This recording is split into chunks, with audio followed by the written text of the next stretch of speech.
échange s'intitule Investir dans l'agriculture, enjeux et perspectives pour le Cameroun, voire l'Afrique. Ils seront présentés selon le plan ci-contre. Nous aurons d'abord les généralités sur l'agriculture. Ici, on va définir ce que c'est que l'agriculture, son historique, l'importance et l'intérêt. Puis nous allons parler de l'économie de l'agriculture dans le monde, quelles sont les statistiques, la production, les échanges et bien d'autres. En troisième partie, nous allons parler des forces et faiblesses de la filière agricole. Puis, nous allons enchaîner avec les enjeux de l'agriculture pour le Cameroun et par les prochains pour l'Afrique. Et nous allons chuter par une conclusion et une perspective. Alors, c'est quoi l'agriculture? L'agriculture ici est définie comme l'art et la pratique technique des abeilles, afin de produire du miel, de la gelée royale, de la cire d'abeille et bien d'autres. Son historique, elle remonte aux années 3600 avant Jésus-Christ. L'élevage des abeilles était répandu déjà à l'époque des pharaons. Ils l'utilisaient pour l'alimentation et également pour se soigner, je veux dire. De nos jours, cette activité peut être contrôlée par l'homme, avec des activités comme l'insémination artificielle et la multiplication artificielle des colonies. Pour ce qui est de la description, l'abeille est un insecte social vivant en groupe dans les colonies appartenant à l'ordre des hyménoptères. Dans la colonie, elles se repartissent en deux groupes, les reproductrices, à savoir la reine et les faux bourdons qui sont considérés ici comme les mâles, et les ouvrières. Les abeilles domestiques se caractérisent par leur capacité à produire du miel en quantité importante. Pour leurs autres appellations appelées abeilles à miel. Dans le monde, on compte près de 20 000 espèces d'abeilles. Et la plupart se retrouvent en Europe. Les abeilles sont pour la plupart des espèces solitaires. Et lorsqu'elles vivent en groupe, généralement, ceux qu'on retrouve le plus en Afrique, ce sont celles-là qu'on appelle des abeilles à miel. Également, l'espèce Apis mellifera comprend de nombreuses sous-espèces, distinguables par les caractères morphologiques et biologiques, ainsi que par leur répartition géographique. On distingue donc 11 espèces au sein du genre Apis mellifera. On a Apis mellifera, Apis dorsata, Apis serrata, Apis florea et bien d'autres. L'espèce Apis mellifera en Ansonie, de couleur jaune, serait la sous-espèce la plus représentative au Cameroun par rapport aux sous-espèces de coloration grise et noire. L'importance et l'intérêt. L'agriculture a un rôle multiple. Les abeilles comme insectes pollinisateurs contribuent fortement à accroître le rendement en fruits et en graines de beaucoup de plantes cultivées. Vous comprenez donc que si les abeilles n'étaient pas là, ce serait difficile de survivre. Sont-elles qui pollinisent les arbres à fleurs? Sont-elles qui pollinisent les cultures qui vont nous aider à la consommation pour pouvoir survivre? D'après le professeur Jouroué et ses collaborateurs, il a été démontré qu'elle améliore de 20 à 30% le niveau de pollinisation des arbres fruitiers. Vous imaginez que vous avez une plantation, si vous venez par la suite installer des ruchers tout près, cela améliore votre rendement agricole de 20 à 30%. L'agriculture permet également aux personnes qui s'y consacrent de diversifier leurs activités et de générer des revenus complémentaires substantiels. En d'autres termes, ça veut dire quoi? Que vous soyez ingénieur en génie civil, que vous soyez un communicateur, que vous soyez journaliste, que vous peu importe l'activité que vous menez au quotidien, vous pouvez en parallèle mener votre agriculture et vos abeilles pour avoir des revenus supplémentaires. On observe de nos jours pratiquement ceux qui sont plus concentrés à dire nous on veut une fonction au gouvernement, on veut un salaire parce qu'on cherche la stabilité. Mais le salaire que le gouvernement vous donne ne vous permet les 30 jours du mois. Ce qui veut dire quoi? Ce n'est pas...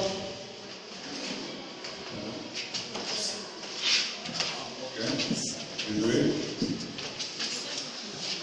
J'étais disant que le salaire que le gouvernement vous offre à la fin du mois vous permet de survivre les 30 jours de l'année.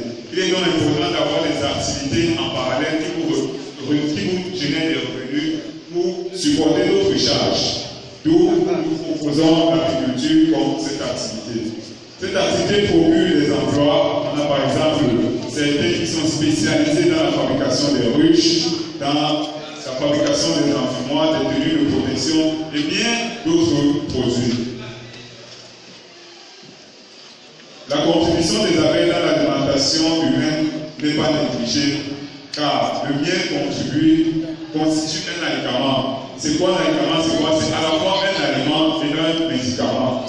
Pour ceux qui ont eu la chance de grandir avec les parents, les grands-parents, vous avez sûrement vu les parents utiliser le miel, peut-être avec, je ne sais pas, le citron pour sécher la toux, le miel avec tel autre produit. Bref, c'est aussi utilisé également pour se soigner. Pour ce qui est de l'économie de l'agriculture, nous allons commencer par la répartition mondiale du nombre de ruches par continent. Le cheptel mondial des abeilles est estimé à 50 à 60 millions de colonies au sein de 5 à 6 millions d'apiculteurs. D'après la FAO, l'Afrique héberge environ 25% de ce chiffre-là, estimé donc à 72,9 milliards de ruches, principalement participant à 12% de la production mondiale du miel et pour 24% à celle de la cire d'abeille. Vous imaginez un peu les chiffres. L'Afrique participe donc en deuxième place par rapport aux 5 continents, avec un pourcentage qui va environ de 25%. Vous voyez donc que l'Afrique a encore beaucoup de travail à faire en ce qui concerne le domaine de l'agriculture. Pour ce qui est de l'évolution mondiale de la production du miel par continent, la production mondiale de miel est estimée à 1,79 million de tonnes, d'après la FAO. Malgré la production africaine qui a évolué en dents de scie, l'on a observé une croissance mondiale entre 1961 et 2016. Selon les données de la FAO, cette augmentation a été majoritairement accentuée par la forte contribution de l'Asie, principalement par la Chine. Les Chinois produisaient énormément de miel.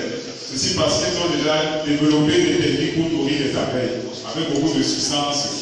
Or, nous en Afrique, on se base plus sur l'importance floristique, de la diversité floristique que nous avons ici en Afrique. Vous voyez donc, d'après ce schéma, l'Afrique qui vient en 4e position, c'est ça, en 4e position, révolution en date ici, depuis 1961 jusqu'à 2016. Cela voudrait dire à notre tête que nous avons encore beaucoup de travail à faire, beaucoup de travail. Ici, la production de miel en Afrique. La production totale de miel en Afrique est d'environ 6,2 millions de tonnes. Ce qui correspond à une contribution mondiale de près de 12%. Cette production est principalement représentée par l'Éthiopie et la Tanzanie. Malgré le grand capital naturel, à savoir la diversité floristique et écosystémique que possède le continent africain, et plus particulièrement l'Afrique, la contribution du Cameroun reste encore très faible. Vous pouvez observer sur le tableau qui montre les 10 principaux pays producteurs de miel en Afrique, le Cameroun vient en 8e position.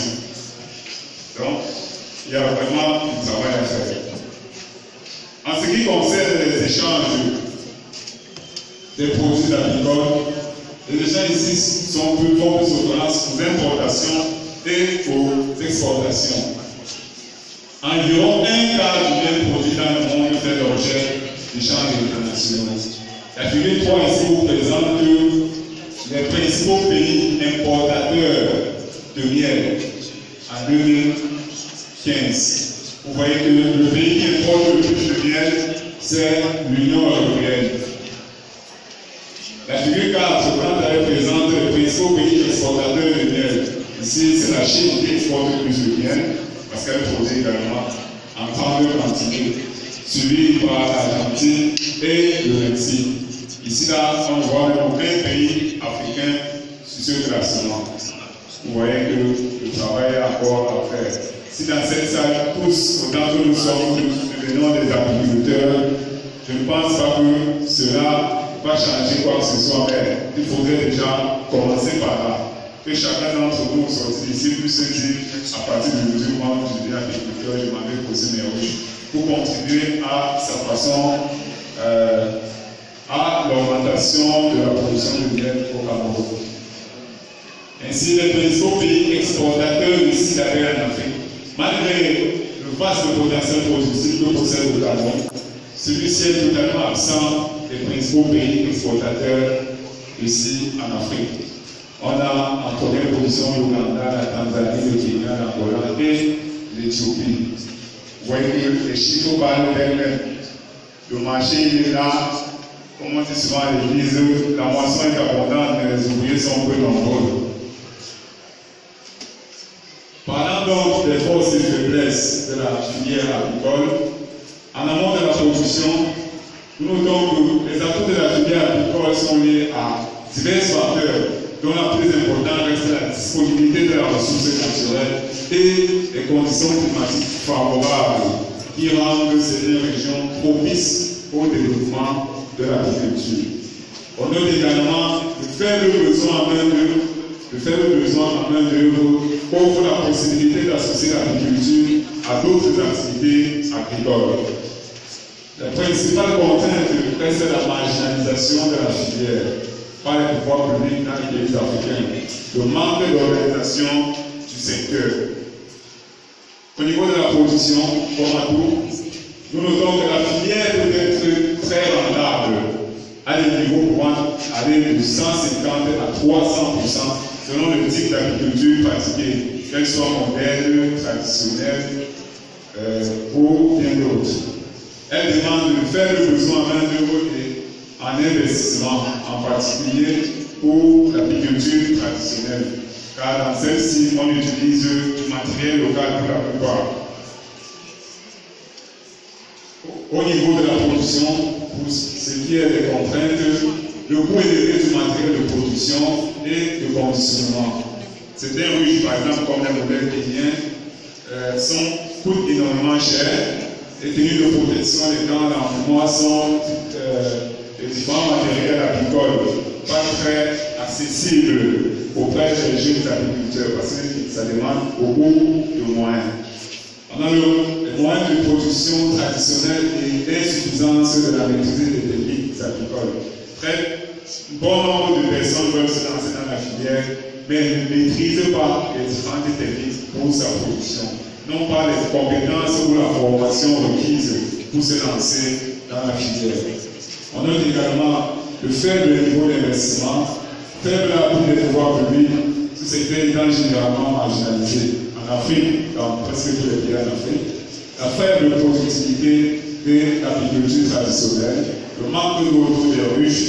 Pourquoi? Parce que certains veulent se lancer dans l'agriculture et ne savent pas que pour se lancer, ou lorsqu'on va installer ces ruches, il est important de prendre en compte certains facteurs. Et la présence d'un cours d'eau est un facteur déterminant pour la production du miel et des autres produits. Le manque de spécialistes pour aider à la vulgarisation, l'absence de matériel de protection. Pour ce qui est de l'aval de la production, la filière agricole représente l'avantage d'avoir des produits d'une grande diversité. On a la scie, la paille, la gelée royale, le pollen et bien d'autres. Elle est également utilisée dans la pharmacopée, les cosmétiques et bien d'autres encore.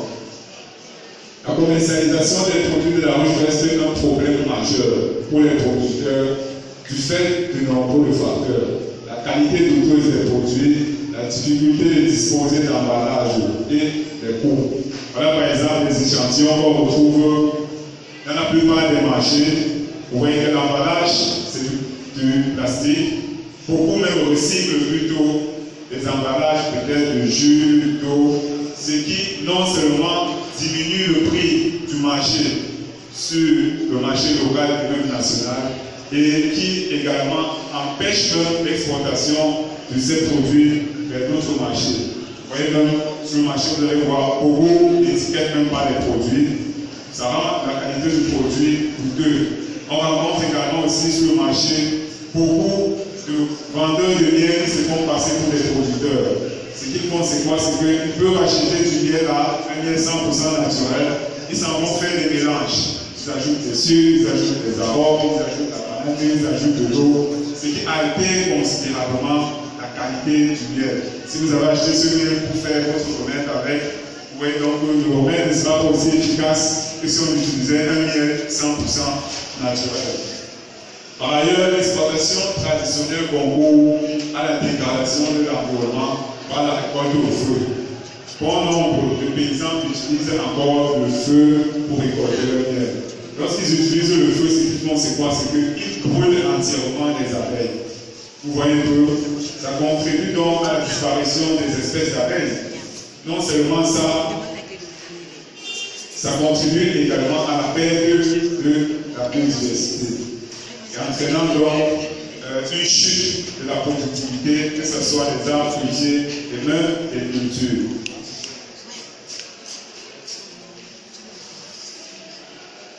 Parlant donc des enjeux de l'agriculture, le premier enjeu pour l'agriculture est de lui accorder davantage d'importance en l'intégrant au processus de planification des programmes de développement. L'intégration de l'agriculture comme source de revenus et de diversification des activités en milieu rural. Intégrer la production de miel dans un cadre de gestion des ressources naturelles. Capitaliser et valoriser l'expérience de nombreuses associations et groupes d'apiculteurs. Car on retrouve quand même dans notre pays et dans d'autres pays de l'Afrique beaucoup d'apiculteurs qui se mettent déjà ensemble à travers les chiffres et les associations pour être plus compétitifs et plus forts et parler, du moins vulgariser davantage l'activité pour être davantage considérée. Harmonisation des interventions dans le secteur, renforcement des capacités techniques du personnel d'encadrement, formation des agriculteurs actifs aux techniques modernes. Mise en place d'un mécanisme spécifique de financement et d'accompagnement des producteurs, promouvoir la recherche sur les souches d'abeilles les mieux adaptées, les plus productives, développer des aspects commerciaux. Ici, on voit plus l'aspect communication, comme l'a parlé notre confrère ici. Il est important de communiquer davantage sur l'activité, de communiquer davantage sur les produits que produit l'apiculture. C'est important, très important. Le second enjeu est de faire de l'apiculture un secteur tourné vers l'exportation des produits de la ruche. Des pays producteurs vers les faibles pays qui produisent faiblement ces ressources-là. Vous voyez que, d'après les chiffres qu'on a parlé ici tout à l'heure, l'Afrique est très peu représentée. Le travail que l'on fait en ce qui concerne l'apiculture n'est pas encore au top. Ne challenge pas encore sur le niveau international. Or, nous avons un atout majeur, un atout favorable. Le bon nombre de pays, que ce soit les héros, cherchent et non même pas, à savoir notre diversité touristique et faunique. C'est important. Ces ressources naturelles peuvent bien nous aider à booster notre production. D'ailleurs, le miel africain est le miel le plus envié, que ce soit par les Européens, les Américains, même en Asie. Mais la difficulté est souvent de l'exporter. Vous allez échanger peut-être avec un Français ou un Européen, il va vous dire, moi j'aime le miel africain. Mais pour quitter du Cameroun et envoyer ce litre de miel en France, ce n'est pas évident, vraiment pas du tout. Donc, pour citer les conclusions, nous avons jugé utile de vous donner les 10 bonnes raisons pour investir en agriculture. La première raison, c'est quoi? C'est la pollinisation. Les abeilles pollinisent les plantes à fleurs et les cultures, contribuant donc au maintien des écosystèmes. De jour en jour, on détruit nos forêts. De jour en jour, on fait de l'exploitation abusive de nos ressources. Avec les abeilles, on peut contribuer à pérenniser ces ressources-là. Il y a le miel. Partout dans le monde, les personnes connaissent bien le miel. Un médicament de forte valeur à une source de revenus importante. La troisième raison, c'est quoi? C'est la cire des autres produits. On a la cire d'abeille, la propolis, la gelée royale. Ces produits sont de nombreux usages qui peuvent être utilisés pour générer des revenus importants. La quatrième raison, c'est quoi? C'est que pour faire de l'agriculture, peu de ressources sont nécessaires. On n'a pas besoin de beaucoup pour se lancer dans l'agriculture. L'agriculture peut être pratiquée par tous, même pas les personnes disposant de ressources minimes. Les abeilles sont recueillies dans la nature. En Afrique, ou même au Cameroun, c'est difficile de voir des gens qui sont déjà spécialisés peut-être dans l'élevage terrestre. Pourquoi? Parce que c'est la reine qui est le centre de l'écologie. Ce qu'on ne fait pas. Or, dans l'Europe, on a des gens qui font que ça, la production des reines et la vente des colonies.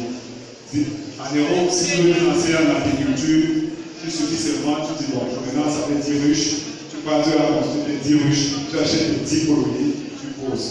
Or, en Afrique, nous on capte les essais naturellement. Il suffit qu'on n'a pas de ruches, on se pose là. La nature fait le travail.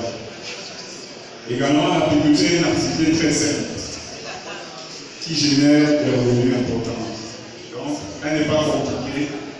Pour les jeunes personnes qui veulent se lancer, ce n'est pas une activité qui demande beaucoup.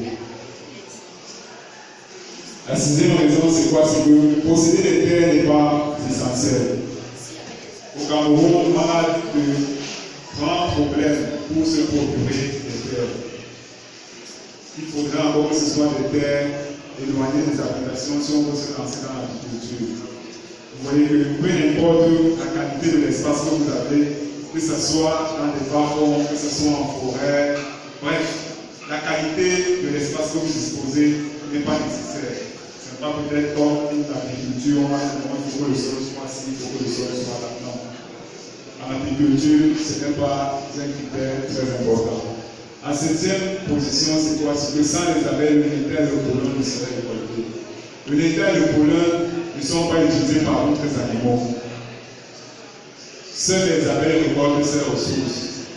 Aussi, il n'existe aucune compétition avec d'autres cultures. Or, le nectar et le pollen sont des sources de profit énormes qui se vendent même très cher. Et celui qui réussit à retrouver ça se vend seulement en grammes. En huitième position, différents secteurs et activités peuvent tirer profit d'une agriculture bien développée. Vous pouvez sortir d'ici, vous dire, aujourd'hui je me spécialise juste dans la construction des ruches ou dans la construction du matériel agricole. Ça devient votre activité. Même si vous n'êtes pas à l'école, que vous soyez à l'école ou pas, vous pouvez gagner votre vie comme ça. Parce que tous les jours, les gens appellent, j'ai besoin de dessin ou j'ai besoin de 10 ruches. Il faut nous spécialiser dans cette activité. Juste comme ça là. Eh bien, la dernière position, c'est quoi? L'agriculture encourage la sensibilisation au niveau écologique. Vous ne pouvez pas vous dire être un agriculteur, en même temps de l'autre côté, on vous voit être le grand vendeur des pesticides, le grand vendeur du marché des insecticides. C'est tellement paradoxal.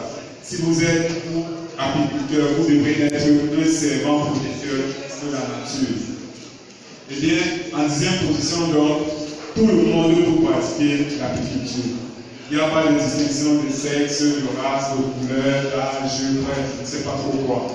Tout le monde, que vous soyez jeune comme nous, jeune petit frère ici présent, à votre âge là, vous pouvez pratiquer l'agriculture sans problème. Alors, est-ce qu'on va dire pour conclure? Devenir agriculteur ne s'improvise pas. Ça ne s'improvise pas. Il est important de se faire former.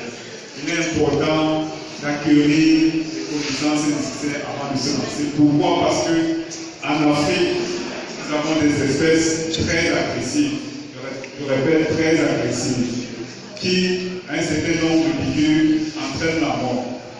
Et bien donc, notre action à nous, pour valoriser ce secteur, c'est quoi? C'est qu'il y a, nous avons lancé une chaîne YouTube où nous partageons avec le monde des différentes techniques sensibles, des différentes connaissances du domaine apicole.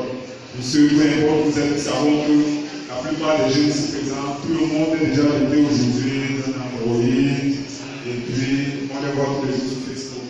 Donc c'est important de vous abonner le nom de la chaîne CDS, Agroforesterie Consulting, où nous ne partageons pas seulement les connaissances sur le domaine apicole, mais sur la gestion des ressources naturelles dans tout son ensemble.